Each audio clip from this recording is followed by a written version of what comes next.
Okay, let me go back in time to what Robert was talking about there, this Trump administration taking shape in your state, in Florida. A lot of the names that are being bandied about are coming out of Florida, including Susie Wiles. So what do you know, or what does your reporting show you was the thought process behind Susie Wiles, and what does that pick tell us about Trump 2.0? Well, it tells us that Trump still wants to have more of a drama-free shop. He wants to have someone he can trust, someone who has served him well and has minimized problems for him, not caused them. One of the things that Susie Wiles specializes in is executing the will of the principal, winning races, and having a good organization and good people around her who also execute the game plan as selflessly as one can. That's been her reputation, has been her deliverable, and you saw it in this race, and now you're going to see it in the White House. Obviously, the White House is a sort of a different animal, so it's yet to be seen if she can continue to replicate that.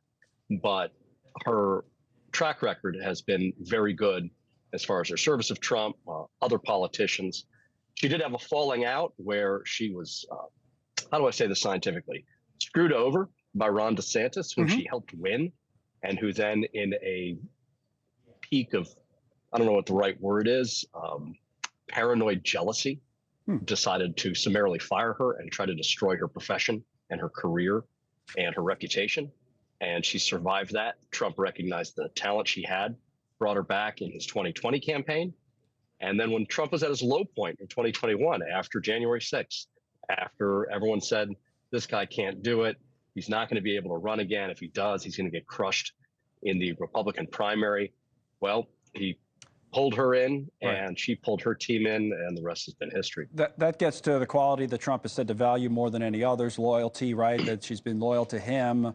And it's brought up this question about, it could be both ways. Is a loyalist a good thing or a bad thing? Are these people just loyalists to Trump? Or are they professional, operators and that kind of thing? Bob Cusack from The Hill was on with us on yesterday's show, right before Susie Wiles was named, actually, saying this. Let's watch. He's going to have a lot of the people that helped him on the campaign are just going to move into the administration. And now also Trump knows the rules of D.C. When he came to D.C. the first time, he really didn't understand all the rules, didn't fully comprehend his power on pardons. Now he knows the rules in D.C., and that makes him more dangerous to get done what he wants to get done. What about that part of it, that this is a now more experienced Trump in office for the second time? It's not just Trump. It's also, for instance, his son, Don Jr. At a recent speech, Don Jr. talked about something called the Plum Book. The Plum Book is a plum-colored book which has essentially all the jobs that the executive branch agency is going to fill. They know about that. They've already been thinking about it. So Trump is keenly aware, his team is keenly aware that he's coming in now as a one-term president, and lame duck status can set in quickly. Now, if anyone can break the rules of politics, it's probably Donald Trump. So how lame of a duck he'll be, we'll see. But what's clear is that he definitely wants to have a seamless transition between his campaign and his White House. And that, as you had played earlier with him thanking Susie Wiles on the stage, he views her as a key person in effectuating those goals. Does it speak to the fact that he wants to, for the lack of a better way of saying it, keep kind of the clown acts out, the clown car, whatever people want to say, these people that, some of them, like Navarro went to jail, like Steve Bannon was on his staff early in the White House years the first time around, those types of people will not be part of this administration. Is that the signal being sent, or might we see a little bit of both? The best way I would phrase it is that one of the things that made this campaign different from the other two Trump campaigns is the amount of division within the staff, and knife fighting and backstabbing was greatly decreased. There was a little bit of it toward the end when Trump brought in Corey Lewandowski, a former campaign manager, but that sort of got dealt with in short order.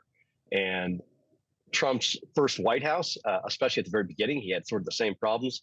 And he had a number of chiefs of staff that he just didn't gel with, right? Well, heck, you saw John Kelly had accused him of saying these terrible things about vets, which, of course, former President Trump denied.